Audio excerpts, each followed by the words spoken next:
Hello everyone. आज हम discuss करेंगे डिवीजन का ही चैप्टर है। उसमें डिविडेंड, डिवाइजर और कोशेंट, रिमाइंडर, इन जो कितने हैं, चार हैं, इन चारों के बीच रिलेशन क्या है, मतलब कौन, अगर कोई एक मिसिंग होता है वो सही होगा या नहीं होगा, उसके साथ डिस्कस करेंगे।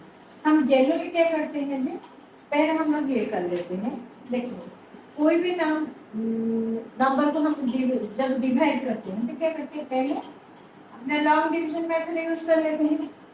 ठीक है, ये जो पार्ट है उसको हम बोलते हैं डिविडेंड।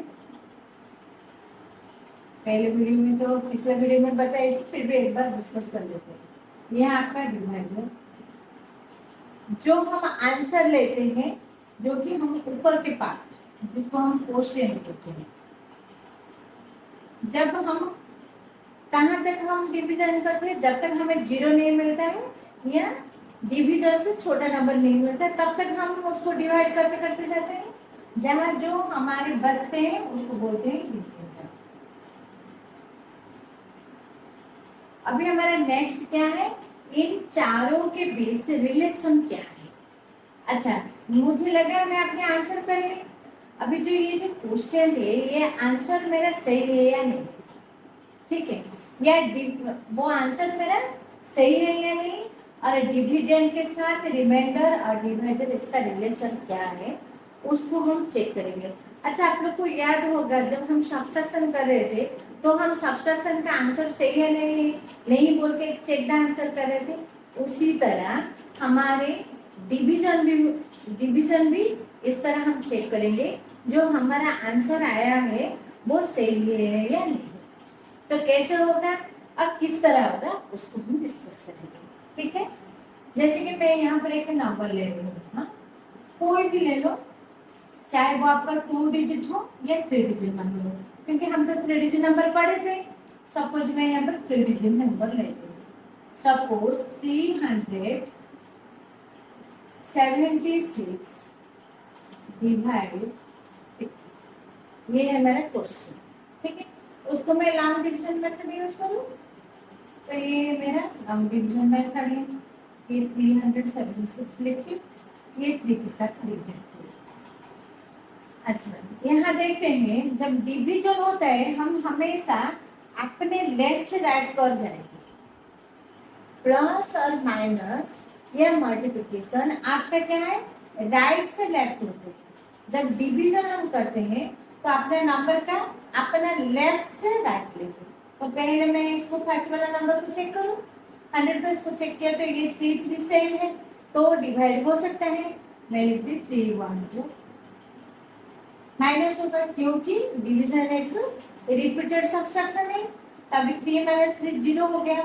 अब इसका तो 0 आप लिखो या ना लिखो, कोई उसके आपके नंबर के ऊपर कोई एफेक्ट नहीं होते, ठीक है। याद रखिए, कोई भी नंबर के अगर लेफ्ट साइड हम कितने भी 0 लगा दें, उस नंबर के ऊपर कोई उसका इफेक्ट नहीं होगा। तो इसलिए आप लिखना चाहते हो तो लिख सकते हो, नहीं लिखने से भी कोई प्रॉब्लम नहीं। अब ये 7 है तो इसको चेक करते हैं, तो हमें यहाँ पर हमेशा बड़ा नंबर चाहिए, छोटा होने से होगा नहीं, तो ये 3 से बड़ा है, इसका मतलब मैं 3 के साथ उसको डिवाइड कर सकती हूँ। तो 3 टेबल फिर से बुलाते हैं, 3 1 जा 3 2 जा 3 3 जा, लेकिन 3 टेबल में हमारा 7 है ही नहीं। तो 7 नहीं है तो उसका क्या करेंगे, नियरेस्ट उसके आसपास वाला नंबर लेंगे। तो उसके आस वाले नंबर क्या है, 7 के नियरेस्ट ट्रिपल नंबर क्या है, 6 है। तो जो भी है हमारे पास 3 2 जा 6, ये -3, इसको 7 - 6 1, और ये 6 है अभी तक, तो उसको भी हमें नीचे उतारना है। अभी ये 16 को देखते हैं, 3 टेबल में कहाँ पर है, 16 तो है नहीं, उसका नियरेस्ट नंबर क्या है, 15, तो 15 मतलब 3 5 से माइनस, अब हो गया 1। अभी जो मुझे ये 1 आया, ये 3 के साथ डिवाइड होगा कि नहीं हो सकता, क्यों, यहाँ पर तुम्हारे डिवाइजर से बड़े नंबर होना चाहिए, नहीं तो उसका इक्वल नंबर होना चाहिए, वो दोनों में कोई भी नहीं है। तो अभी इसको यही रहने देते हैं। अभी ये साइड में भी और भी नंबर नहीं है जी, हम उसको नीचे उतार उतार के कर सकते हैं, तो हमारे ये पूरे पूरे आंसर हो गए। तो अभी यहाँ पर चेक करते हैं, तो हमारा आंसर क्या है, मतलब क्वेश्चन, आंसर का हम क्वेश्चन बोलते हैं, तो हमारा आंसर आया 100। ठीक है, डिविडेंड क्या है, तो ये पार्ट है आपका डिविडेंड,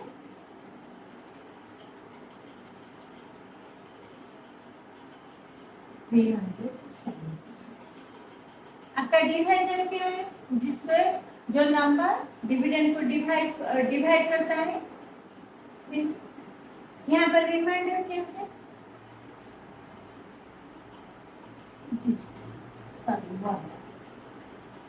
तो ये हमें मिल गया।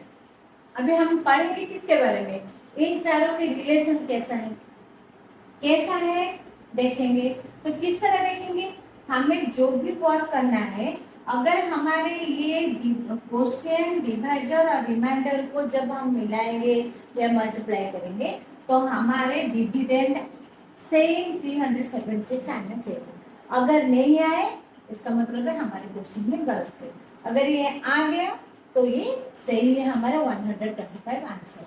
तो उसके लिए एक रूल्स है, जो रूल्स है कि मैं यहाँ कर दूंगी, ठीक है। उसी का एक पार्ट है यहाँ पर, जो कि हमारे डिविडेंड इज इक्वल टू, मतलब ये डिविडेंड, अच्छा इसको रेड में लिख देती हूँ, ये आपका फॉर्मूला है, फॉरएवर आप याद रखोगे। जब भी आप डिवीजन करोगे, अगर आपका आंसर सही है या नहीं जानने के लिए चेक करेंगे, तो क्या करना है, आपको वो फॉर्मूला अप्लाई करना है। क्या है, देखो डिविडेंड, ये हमें पता है, ये सब पता है, लेकिन हमें चेक करना है कि हमारा आंसर जो 125 है वो ठीक है या नहीं। तो क्या है, उसका फॉर्मूला है डिविडेंड, ये आपके बुक में है, इक्वल, ठीक है। क्या करेंगे, कोशिएंट मल्टीप्लाई या डिवाइड और डिवाइजन मल्टीप्लाई, ये दोनों का कुछ अलग नहीं है। 3 को 125 लिखो या 125 लिखो, तो क्या करेंगे, जो हमारा कोशिएंट आंसर आए हैं, कोशिएंट मल्टीप्लाई किसके साथ, ये जो पूरे किसके साथ मल्टीप्लाई होगा, इसके साथ। कोशिएंट मल्टीप्लाई, ये जगह नहीं हो रहा तो मैं नीचे लिख दे रही हूँ, डिवाइड प्लस, ये दोनों को मल्टीप्लाई करने के बाद क्या करेंगे, जो हमारे नीचे चाहे कोई भी नंबर हो या जीरो हो, उसके साथ हमें क्या करना है, प्लस करना है। ये है आपका रूल। अगर इसको हम यूज करें तो हमारे डिविडेंड जो भी है वो आएगा। अगर डिविडेंड इसको सॉल्व करने से नहीं आते हैं, इसका मतलब हमारा गलत। ठीक है, तो अभी इसी फॉर्मूले से चेक कर लेते हैं। डिविडेंड हमारे पता है कितने है, डिविडेंड 376, जो कि हमारे क्वेश्चन में है, तो यहाँ लिख देते हैं 376, ये हमारा डिविडेंड है।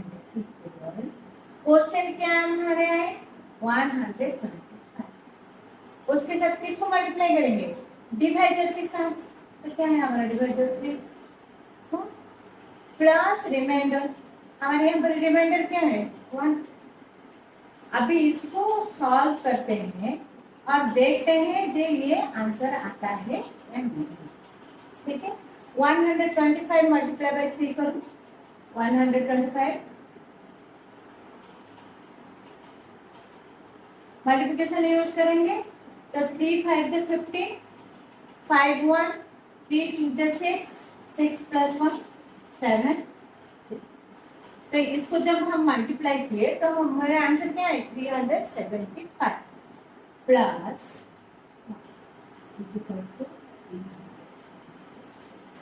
देखो अभी आया ना, दोनों के दोनों हुआ ना, देख रहे हो ना। तो इसका मतलब है हमारा जो 125 आंसर है वो करेक्ट है। क्लियर हो गया, आप लोग समझ में आ गए। इसी तरह हम अपने डिवीजन के क्या करेंगे, डिविडेंड को चेक करेंगे, ये हमारे जो आंसर आए वो से करेक्ट है या नहीं। ये आपके बुक में ये फॉर्मूला दिया है, ठीक है। तो देखो यहाँ पर इस तरह लिखा है, मैं जिस तरह लिखी हूँ वो भी ठीक है, ये भी ठीक है, देख लिया। अभी आप बोलोगे मैम देखो अभी आपके ये क्वेश्चन में पहले वो सॉल्व करने का दिया है, उसके बाद लास्ट में डिविडेंड लिखा है। अभी मैं डिविडेंड को पहले लिख दिए, अभी तो ये बीच में इक्वल मतलब क्या है, ये सारे के सारे आप सॉल्व करोगे जो कि इसके साथ समान है। क्लियर है? तो अभी ये पहले आगे लिखे या उसके बाद लिखिए, इक्वल तो बीच में है हमारे। अभी देखो ये डिवाइजर और कोसेंट, अभी यहाँ पर पहले डिवाइजर लिखा है, ठीक है। अगर मैं यहाँ पर डिवाइजर 3 लिखूं, मल्टीप्लाई 125 करूं, तो 3 के साथ कैसे मल्टीप्लाई करूं? तो 3 फिर से तो 125 हमारे जो मल्टीप्लिकेशन का प्रॉपर्टी से कोई भी दो नंबर है उसको आगे पीछे करो या पीछे आगे करो, आंसर तो सही आएगा। तो इसलिए मैं यहाँ पर इस तरह लिखती हूँ, ठीक है। अगर ये भी आप मत सोचना जी मैम ये गलत हो गया है, ये गलत नहीं हुआ, हमारे सिर्फ आंसर के ऊपर फोकस होना चाहिए, या हमारे जो भी डिविडेंड यहाँ दिया गया है वो हमारे सॉल्व करने से आते हैं ना नहीं, तो क्या है उसको याद रखिए, आप दिमाग में रखोगे डिविडेंड इक्वल टू जो आंसर है उसी को साथ डिवाइजर के साथ मल्टीप्लाई करेंगे और जो आंसर आएगा उसको रिमाइंडर जो भी बचे हैं, सपोज यहाँ पर 1 की जगह 0 होता है तो 0 प्लस करो, ठीक है। तो इसी तरह हम क्या करेंगे अपने रिले मतलब डिविडेंड ये सारे के रिलेशनशिप को चेक करेंगे, उसी रिलेटेड क्वेश्चन है, ठीक है। तो जो कि आपके वर्कशीट 2 में है क्वेश्चन नंबर 2, देखो divide and check your answer, ये है क्वेश्चन। इसी को पहले आप सॉल्व करोगे, फिर आप ये फॉर्मूला के हिसाब से चेक करोगे आपके डिविडेंड आ रहे हैं नहीं, अगर आ रहे हैं तो आपके आंसर सही है, नहीं हो रहे तो हमारे बीच में कुछ ना कुछ कहाँ पर एक छोटा सा मिस्टेक्स हुआ, उसको देखेंगे। चलते हैं वर्कशीट 2 करने के लिए।